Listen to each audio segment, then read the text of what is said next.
Karibu mpenzi mtazamaji wa BTV katika kipindi chako kipendacho kizuri kabisa cha Best of Comedian. Leo ni siku ya kucheka tu, yani hakuna kununa.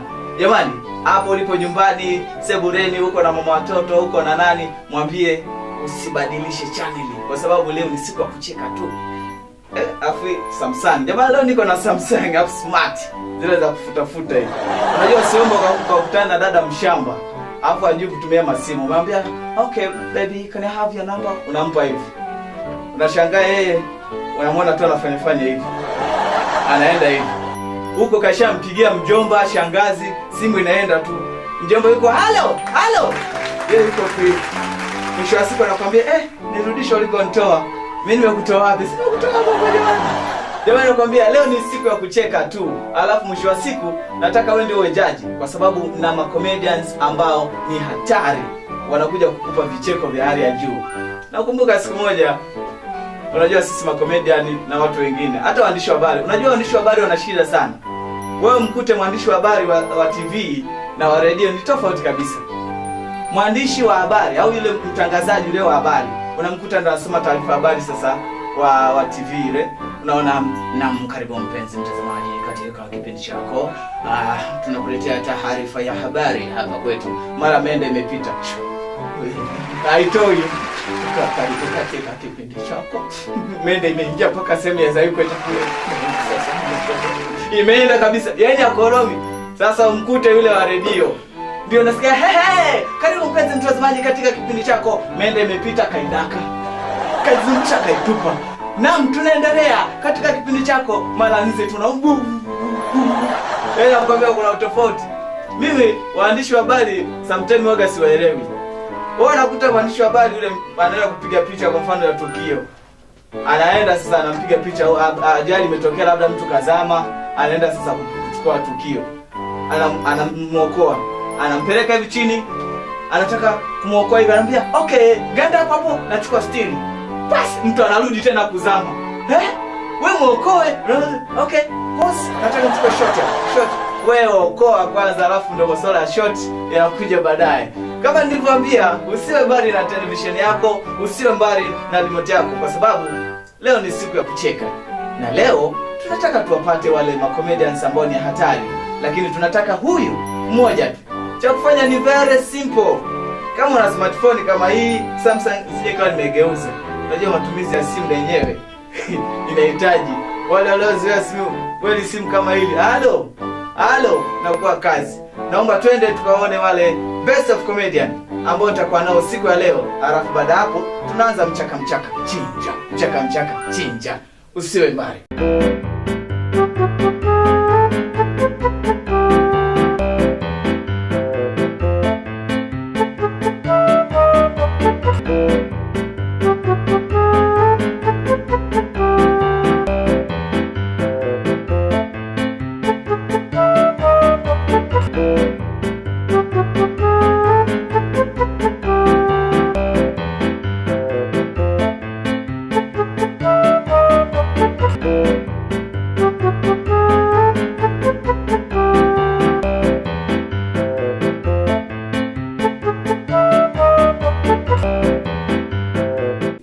Hii sura ukimpa mtoto kama analialia, anafanya nga. Mpe sura hii. Mtoto mwenye atakimbia. Naomba nimkaribishe kwenu. Anaitwa Tin Siafu. Hapo ulipo nyumbani anatuma unapiga makofi pake.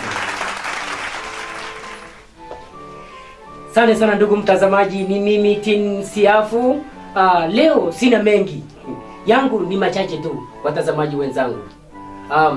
Leo ama kweli wafugaji ni wengi na wakulima, lakini sasa basi kuna ufugaji mwingine.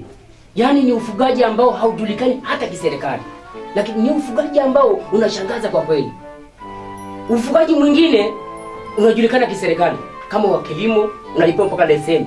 Lakini sasa ufugaji je wa chawa una leseni? Kama una leseni labda uniambie sasa. Ni hivi, mtu anafuga chawa kweli kweli. Chawa imejaa kwenye mwili.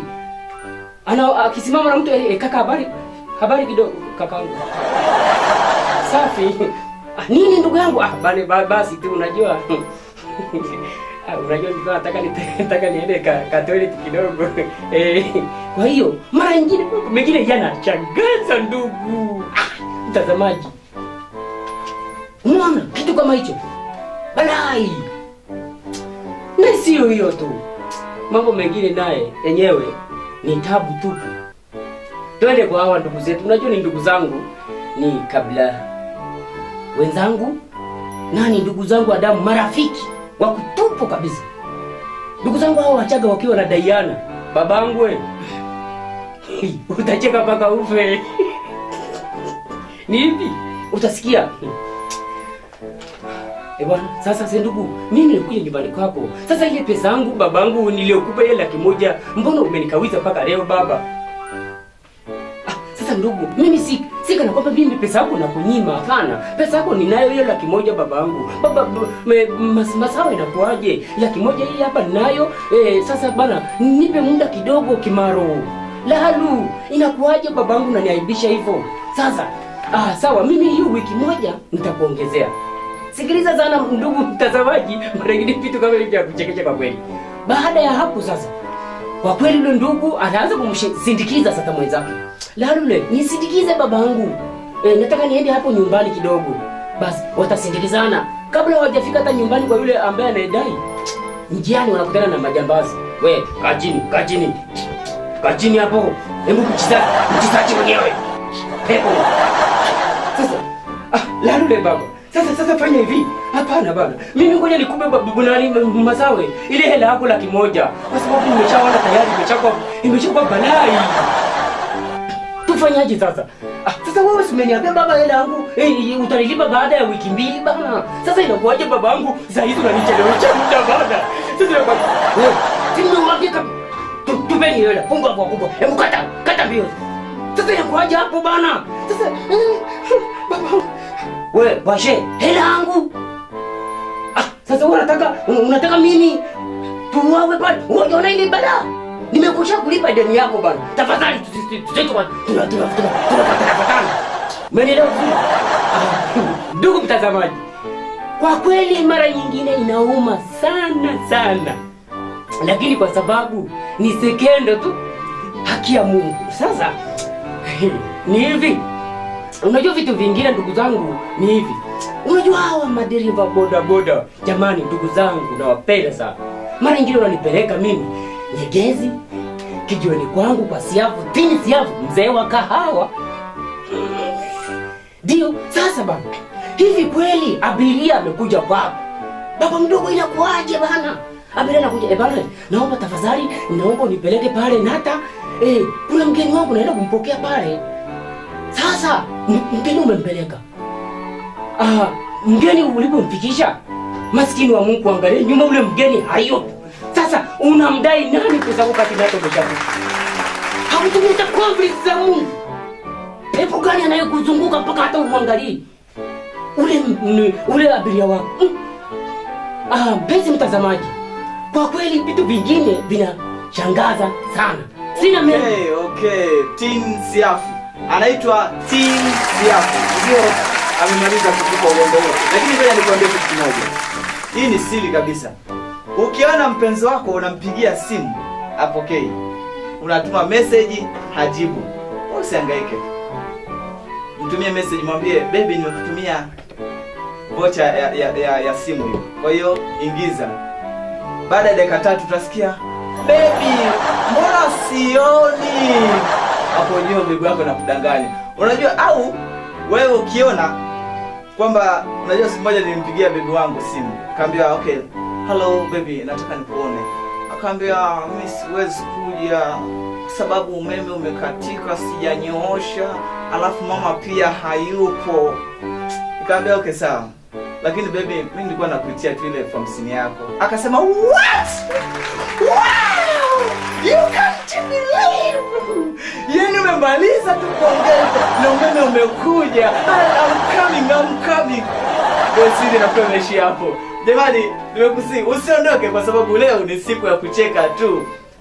Hapo kama una mtoto hapo mwambia kalete maji. Mwambia no, mimi siendi, nataka leo nicheke mpaka kieleweke kwa sababu nataka uwe makini sana kwa kuangalia wa comedians ambao tunao.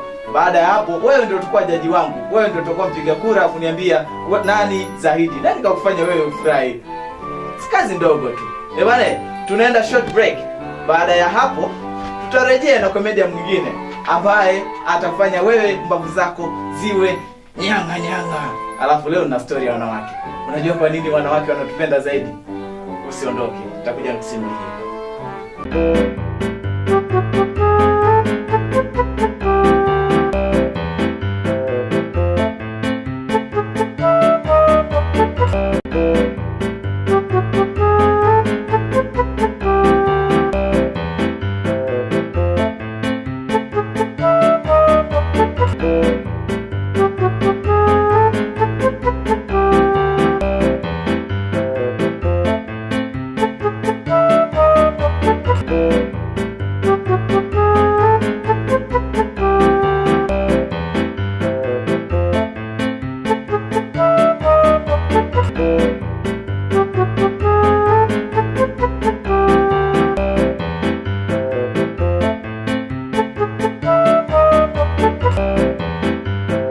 Ukichanganya majina matatu ya kienyeji kama haya, Ndonu, uchukue na Maganiko, mimi jina langu zuri. Uchukue jina lingine, Mafuru, Nyakwesi, Nyamweko. Ukayachanganya matatu unapata dawa ya ukimwi. Huyu jamaa jina lake anaitwa Ndonu. Naomba tumsikilize na tumuone. Je, is the best of comedian? Mimi sina la kuongea. Karibu Ndonu.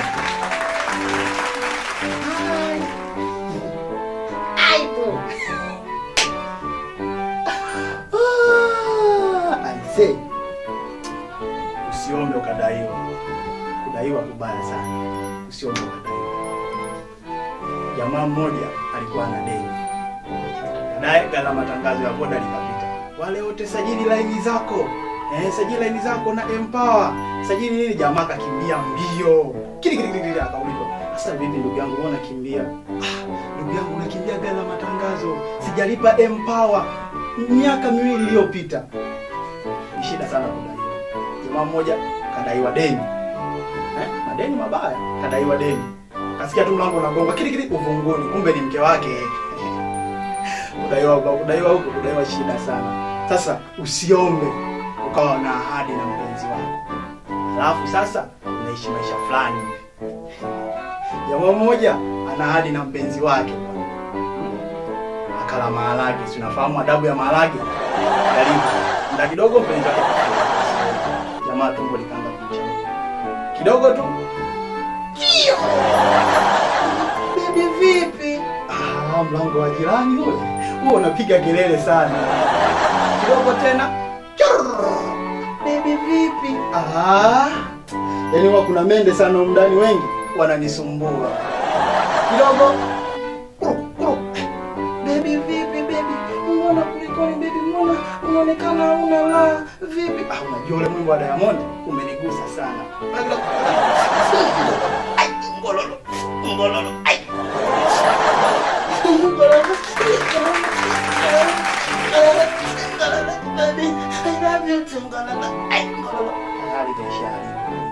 Ni shida sana kweli kweli.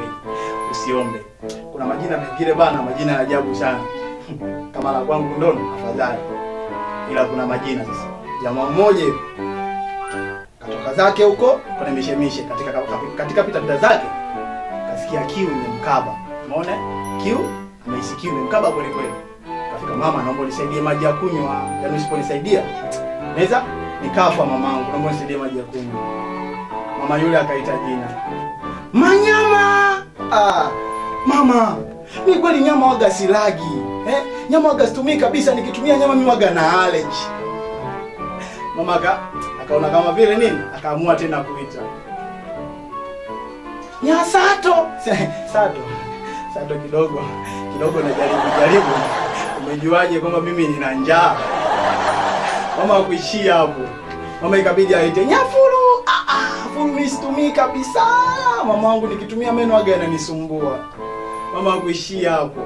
Akaendelea kuita maneno. Mama, maneno mimi sitaki. Hapo nahitaji ni maji ya kunywa tu mama. Ukinipa maji ya kunywa basi, maneno sitaki kabisa. Yangu usiombe.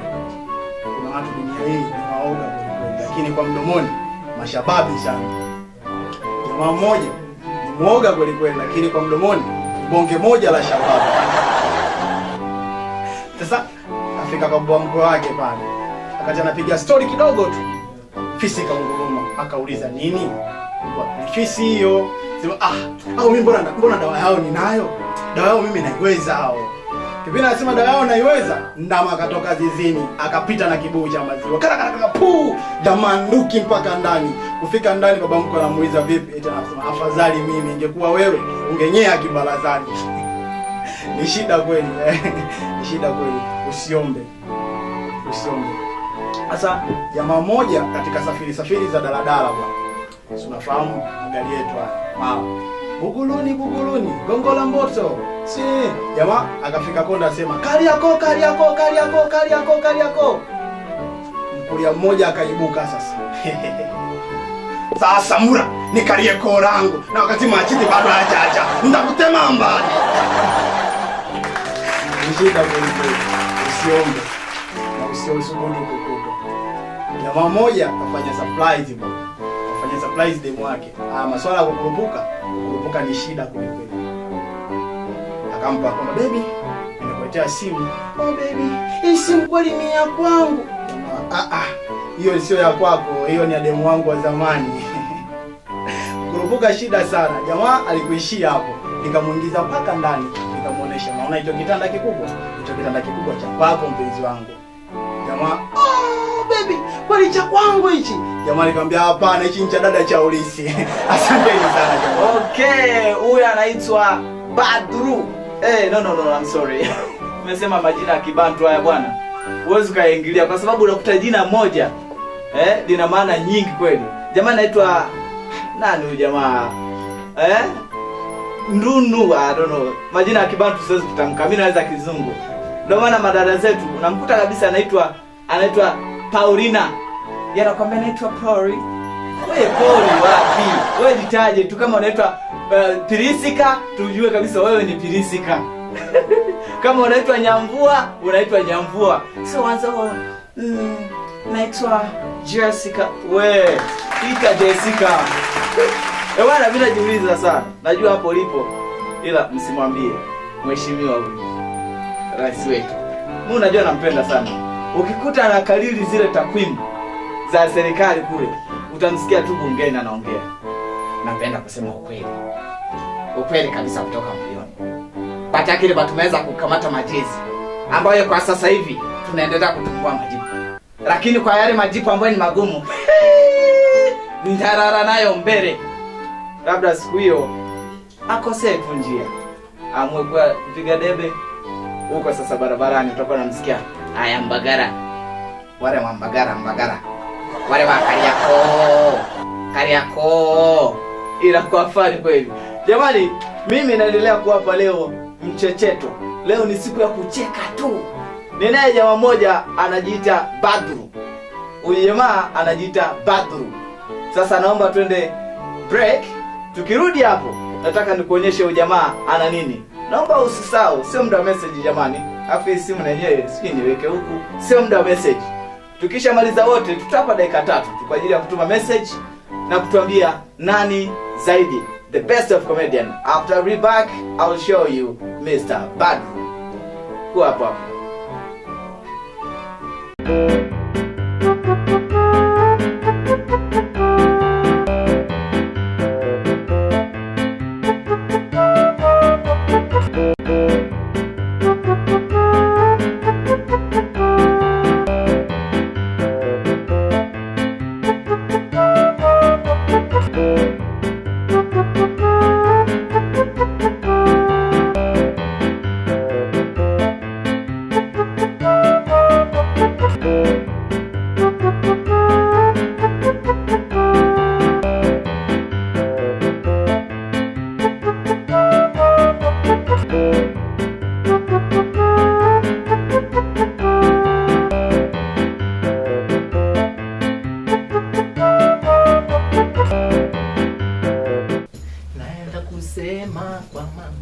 kusema, naenda kusema kwa mama, kusema.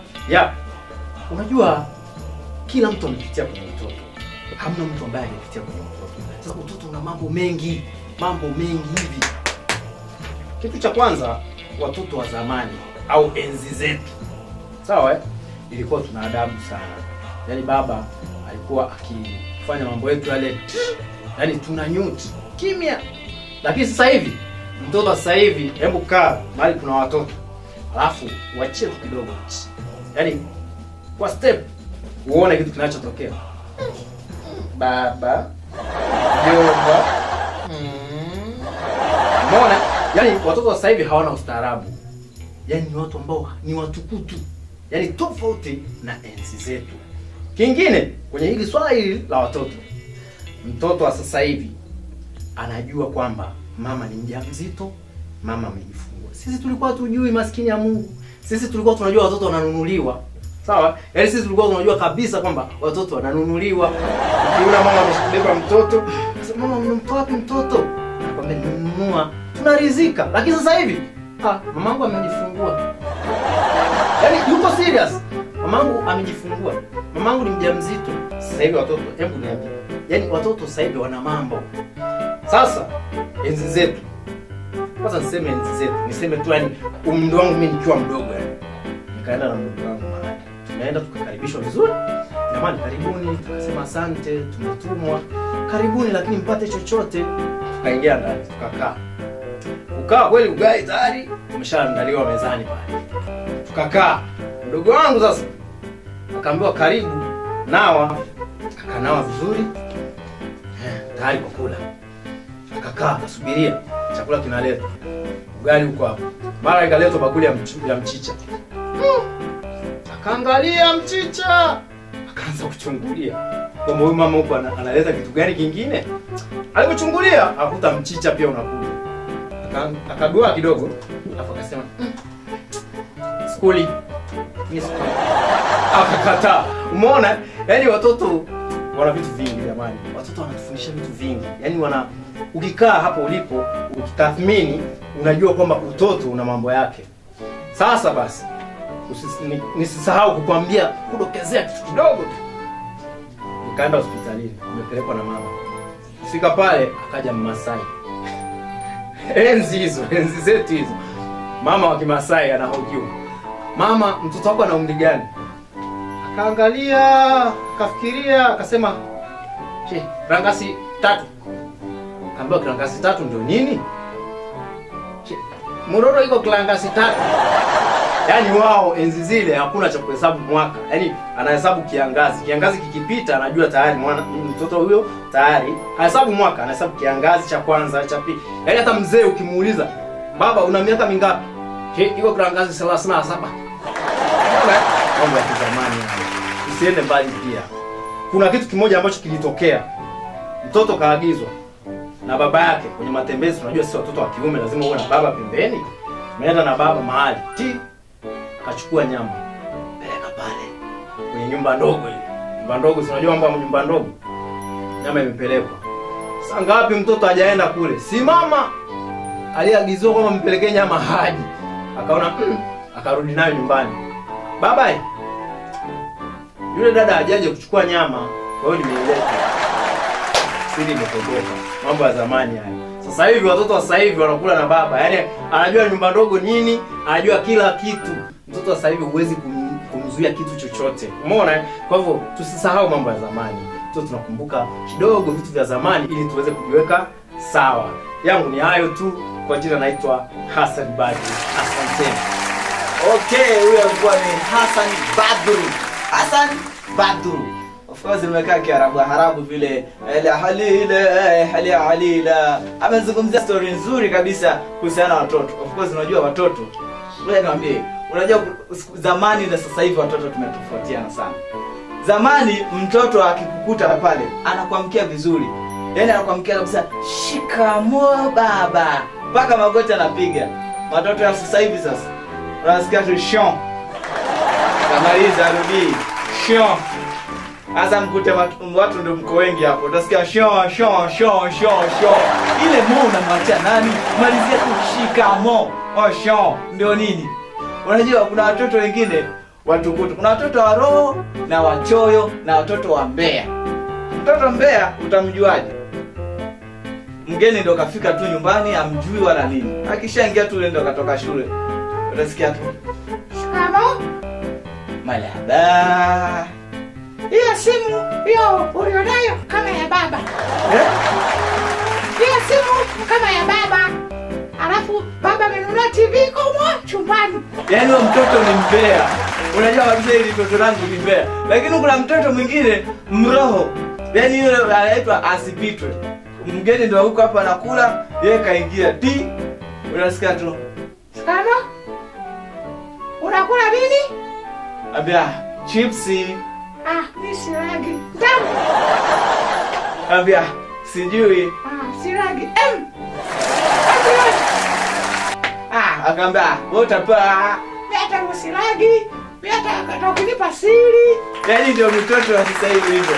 Bwana, leo ni siku ya kucheka, nakwambia usiondoke kwa sababu bado kuna vitu vizuri na vingi vinakuja hapo. Mwisho wa siku wewe nataka uwejaji wangu kwa kupiga kura tu. Kwa kutuma message yako ambayo nitakwambia hapo baadaye kwamba utatumaje message. Message inaingia sasa hivi sisi hapa hesabu mpaka pale nitakapokupa fursa ya wewe kwamba sasa tuma. Naomba nikusihi usiondoke. Naitwa Maganiko. Twende katika commercial break. After we are back, tutakuletea jamaa mmoja anaitwa Heady Master. Ndio atafuata baada ya matangazo haya hapa hivi sasa. Usiondoke.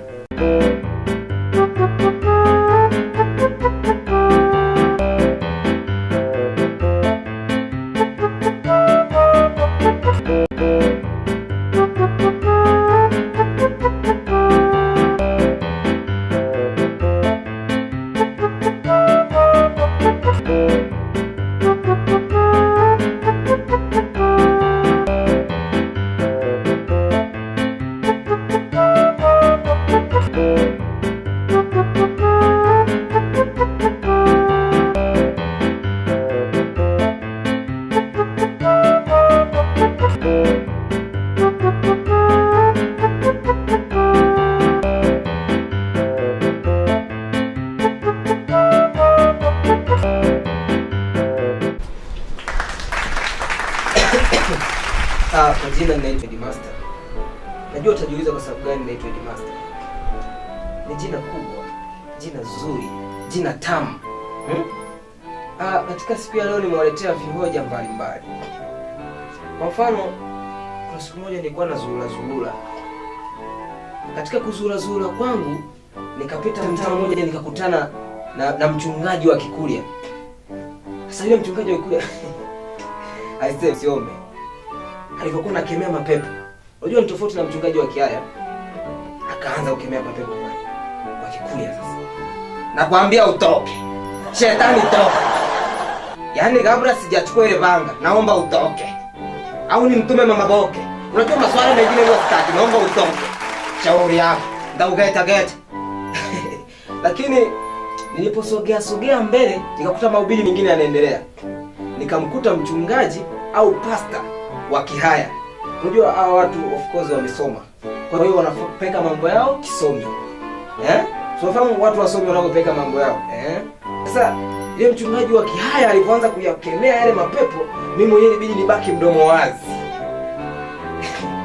Kama ifuatavyo.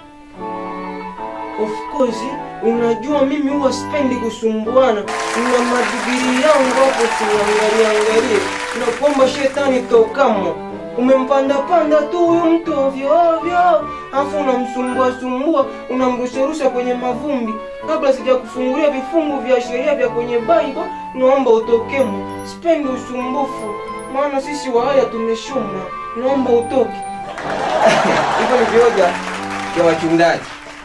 Lakini katika pita zangu nikiwa mtaani, nikakutana na dada mmoja anatembea na vile viatu konkongo. Unajua anatembea, anarudi.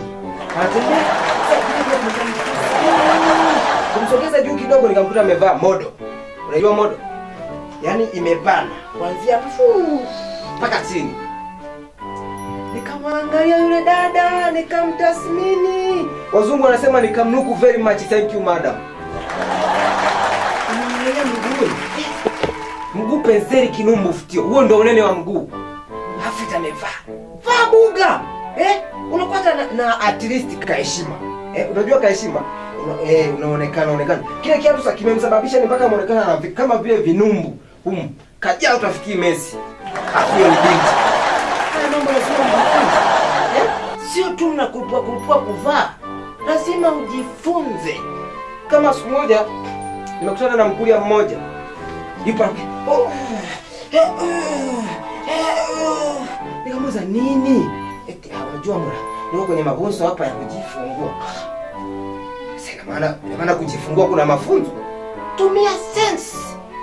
Usoni naitwa headmaster ukazania mchezo. Mimi wajita wa haya wanasema kwamba nina degree ya vitoke au tunaita nyota ya vitoke. Unajua nyota ya vitoke? Yaani nyota ya wasomi. Ndio haya wanaita nyota ya vitoke. Na watu wamesoma kweli. Na kweli wamesoma. Fuatilia, utajua kwamba wamesomaje. Fuatilia mwenyewe utaona. Kwa mfano siku moja nimekuta, unajua Mahaya alivyosoma, Oga anajisifu sana. Nimekuta Lihaya lina tafsiri mambo pale. Nimewakalisha watu kama kikao ndio nalisikiliza. Na mimi kabidi nifike nitulizane hivi. Sasa nikaanza kulisikiliza. Nikamwambia of course unajua haya mambo, lazima uyapeleke kisomi. Kwa mfano, ukiwa unatafsiri vitu, lazima uendane navyo kwenye lugha ya Kiingereza. Mimi nimesoma sana. Sasa nikasema jamani nisomaje? Kwa mfano, mpenzi wako akianza kukuambia I need you baby, ujue hapo yani anamaanisha kwamba anakuhitaji mtoto. Maana need ni kuhitaji, alafu baby ni mtoto. Kwa hiyo anakuhitaji mtoto. Sasa ndio bali nimesomea shule gani? Likaendelea. Of course, unaweza kuwa tena unakaa baby. Unaweza kuwa na kamchumba kako, umekaa nako pale pembeni ukasikia, "Sweet, naomba ununulie mapotatoes." Yaani sweet ikimaanisha kwamba ni utamu. Kwa hiyo unamnunulia mapotatoes ya utamu. Sio unanielewa? Yaani haya walivyobarikiwa na lugha yao wanajisifu.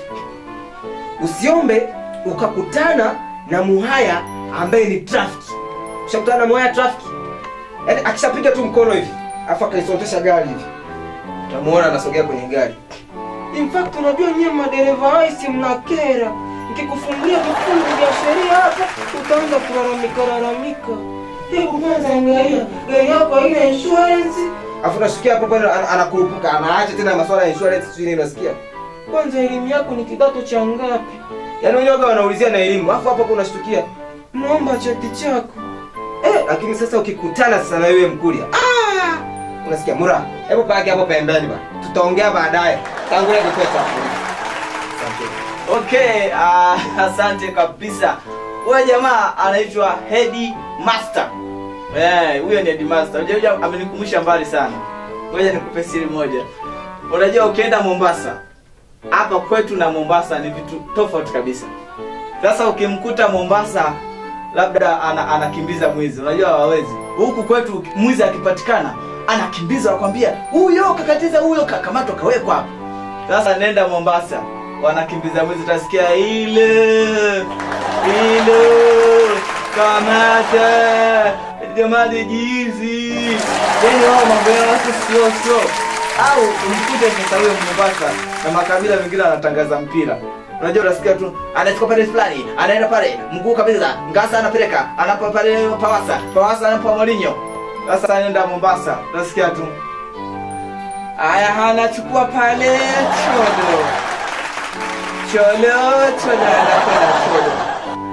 Cholo anampiga togo ya kwanza.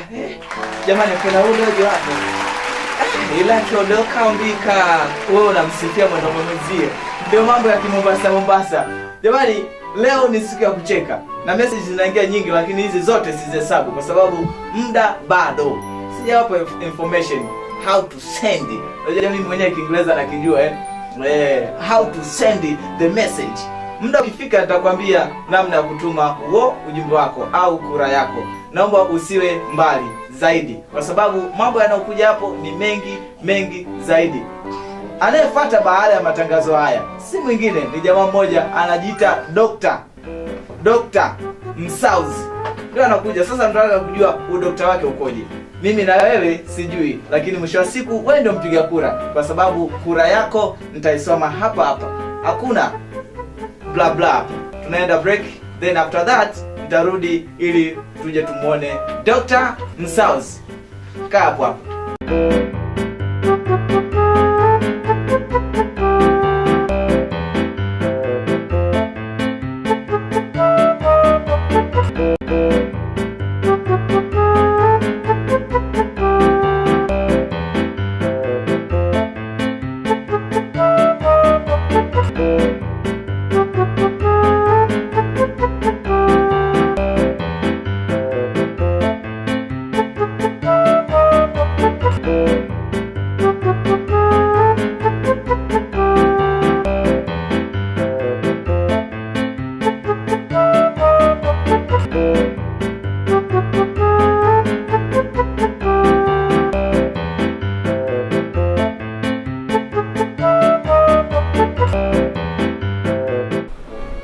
Asanteni sana ndugu zanguni, wakubwa zangu shikamoni, wadogo zangu marahaba, kutokana na hali ya taswira jinsi ilivyo, sawa. Kwa hiyo jina langu naitwa Dr. Msauzi, kama ambavyo watu wanavyoweza kunifahamu katika mitaa mbalimbali, si mnanielewa, sawa. Sasa bila kupoteza muda kabisa, kwamba leo hii tutakuwa tuna madokta kutoka sehemu mbalimbali, sawa.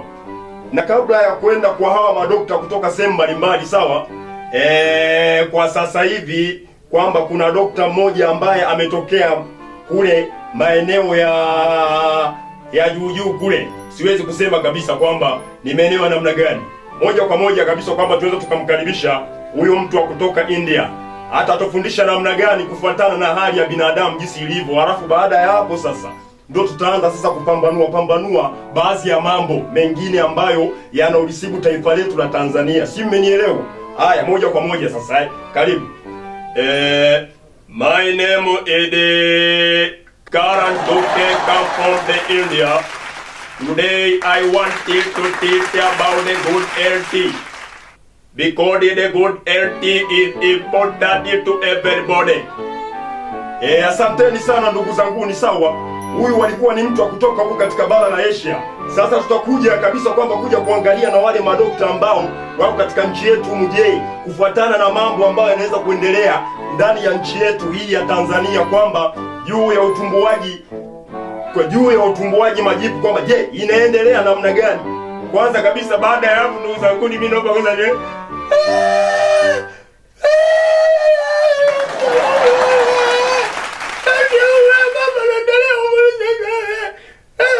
Akia Mungu ya mambo natia uchungu sana ndugu mtazamaji. Kwa hiyo hapo nione vizuri kabisa na unagoni. Sasa wakati mimi nakuja studio, sawa, si umenielewa, sawa? Nimekutana na mtu mmoja kabisa kwamba alikuwa anafanya kazi katika hospitali fulani, sawa. Akasema kutokana na mambo ambayo aliokuwa anayafanya huko, sawa, akaomba kabisa kwamba ili nije nimuombe msamaha kwa Watanzania kufuatana na mambo ambayo, sawa, aliyekuwa anaendelea nayo kuyafanya. Amewakosea mambo mengi sana ndugu zangu wa Tanzania. Kwa hiyo moja kwa moja kabisa kwamba bila kupoteza muda, sawa, naweza nikamkaribisha huyu mtu kwamba aje waombe ndugu wa Tanzania kufuatana na mambo ambayo tayari amekwisha yafanya huko katika hospitali. Hamna shida ndugu zangu, sawa, si umenielewa? Kama kawaida, sawa. Mimi naitwa Mjaka, sawa. Kutokana na utaratibu wangu wa kazi, jamani ndugu zangu wa Tanzania, nimefanya mambo mengi mabaya, sawa. Kutokana na mambo mabaya ambayo nimeendelea kuyafanya, jamani, naombeni mnisamehe. Kwa kweli kutokana na utumbuaji wa mheshimiwa Majibu, sawa.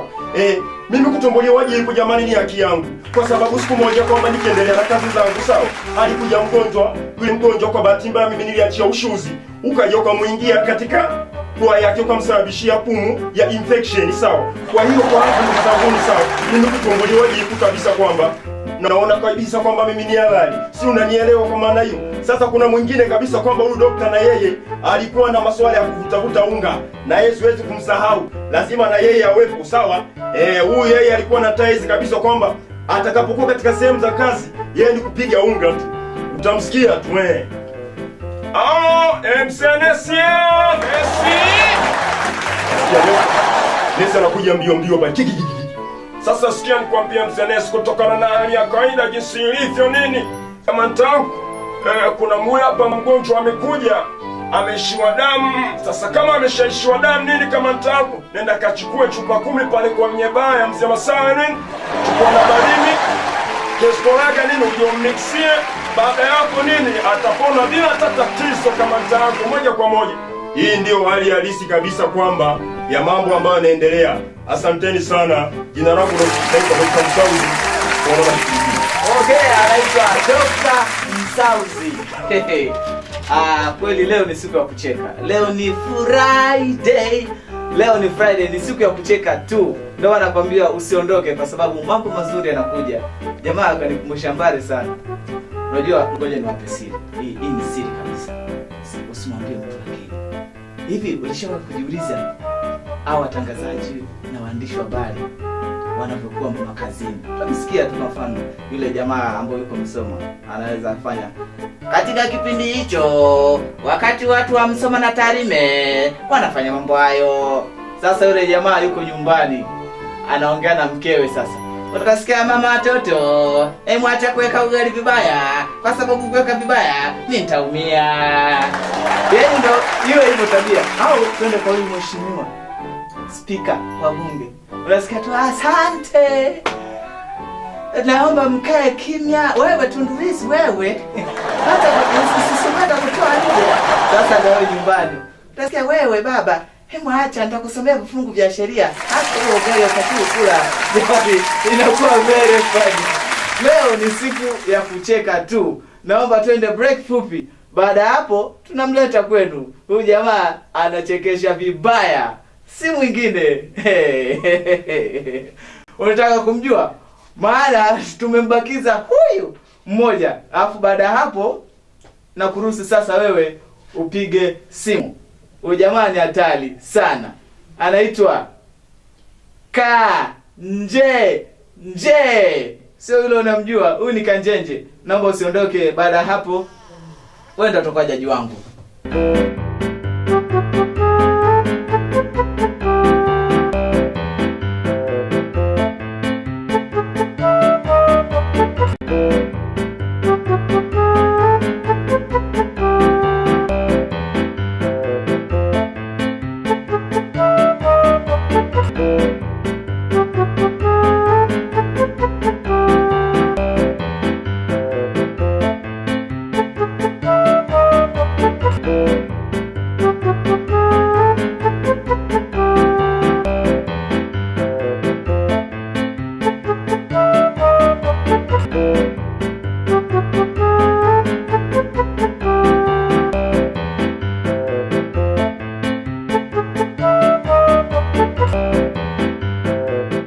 Tulivyoongea ni kwamba unatakiwa uje muda kama huu, lakini nashangaa mpaka saa hizi ueleweki. Huwezi kuja. Sababu nini? Umeanza. Yaani wewe kila siku unakuwa ni matatizo. Kila siku unasema bibi yako anaumwa. Anaumwa kuanzia muda gani? Shilingi 30.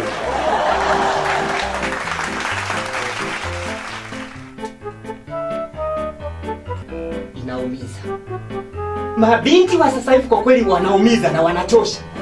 Mtu unapomhitaji katika masuala yako, yeye hakujali, anakwambia kwamba mimi nimebanana, mimi matatizo mengi, mama hivi na hivi, lakini mizinga sasa. Mara 10,000, mara 20. Sasa hivi ananiambia eti bibi yake anaumwa. Ina maana kwamba alikuwa hajui. Ananiambia nimtumie shilingi 30, itoke tu hivi tu. Nimechoka. Yaani kiufupi ni kwamba nimechoka. Sasa ninakuja katika upande wa hawa madada zetu. Kuna wakati wengine ni wazuri, wengine huwa sio wazuri. Nikupe sasa kipande kimoja. Sawa? Kuna binti mmoja alikuwa ni mzuri kwa sababu alikuwa na yeye ni mwathirika. Alikuwa anamwambia jamaa ambaye alikuwa anamsaidia, yule jamaa alikuwa anamsaidia ili aweze kupata penzi kwake. Lakini yule binti alichosema, akasema kwamba mimi nimeathirika. Yule jamaa akasema, kama umeathirika, mimi nataka hivyo hivyo. Yaani ulivyo mzuri hivi jamani. Yaani kabisa wewe umeathirika, hamna iwezekani. Kaambia kweli mimi nimeathirika. Kaambia kama umeathirika basi na mimi nataka niathirike kama wewe. Ndio kilichotokea. Binti akasema haya, hamna shida, kwa sababu ana shida. Akampa hela, wakaenda.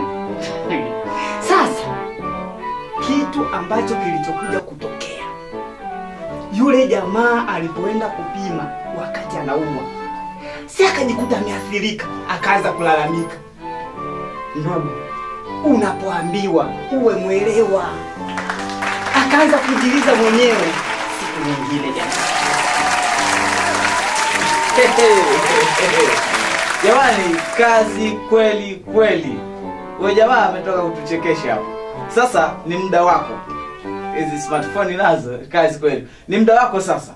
Napenda nikwambie jinsi ya kutuma message. Zile message zote ulizotuma hizo sio kura, ulikuwa unatoa tu kwamba asante, kipindi kiko poa, mambo vipi. Najua wanawachi watu wengi sana Tanzania nzima, dunia, nchi zote za Kiafrika, karibia nchi 26 wanatutazama hapa. Sasa nikupa utaratibu wa kutuma message. Very simple. Tuma message yako ukiandika neno BOC. BOC. Acha nafasi, kisha andika yule mtu unayemtaka. Very simple. Andika tu BOC. Kisha tuma message yako vizuri kabisa.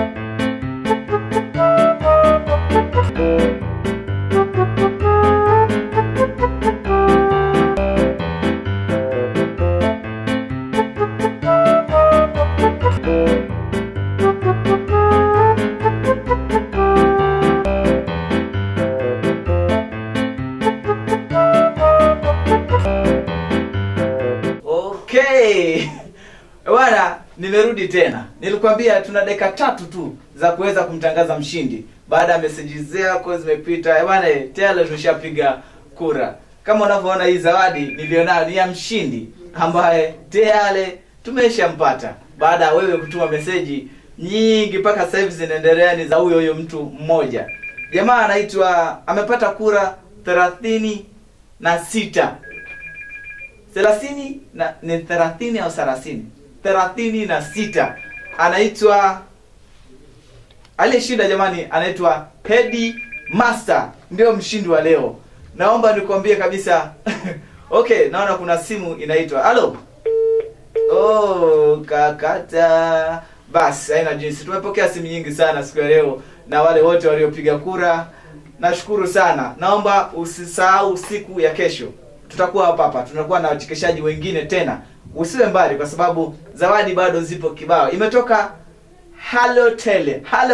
Unajua mtandao wa Halotel umeenea karibu Tanzania nzima, vijiji vyote mpaka mjini. Ndio maana wameamua leo kutoa zawadi hii. Ni simu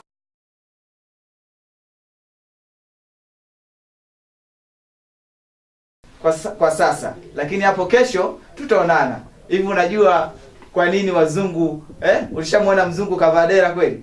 Naomba kesho nitakwambia mzungu wa kivadera anakuaje, anafanyaje hivi. Naomba usiondoke. Tutaonana siku ya kesho. Endelea kuangalia Habari Meza TV kwa vipindi vijavyo na vingine vizuri. Mpaka siku nyingine, bye bye.